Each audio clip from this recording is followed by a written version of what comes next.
Welcome. Let us try this. Let us see how we can prove this identity. We have that sine square of x negative cosine of x minus 1 divided with 1 plus cosine of x is equivalent to negative cosine of x. Let's try this identity. So we know that when we are trying to prove, we have this sine. Know that sine square of a given angle plus cosine square of a given angle is equal to 1. So this implies that sine square of any given angle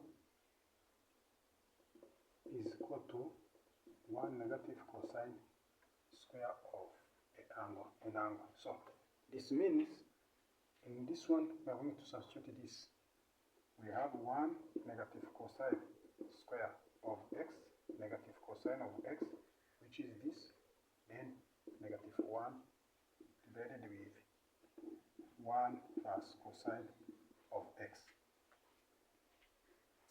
When we combine like terms, automatically we see that this one and this one will simplify. What do we remain with? We remain with the negative cosine square of x, negative cosine of x divided with 1 plus cosine of x. So what can we do here? We can put cosine as a factor. Cosine of x as a factor. Negative cosine of x. We will get negative cosine of x a factor. We remain with the cosine of x here, then plus 1. We divide with 1 plus cosine of x. And when you look at this one is equal to this, which means we can simplify.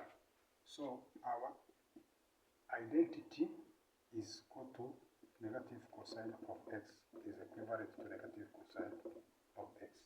And this is proved. This is proved.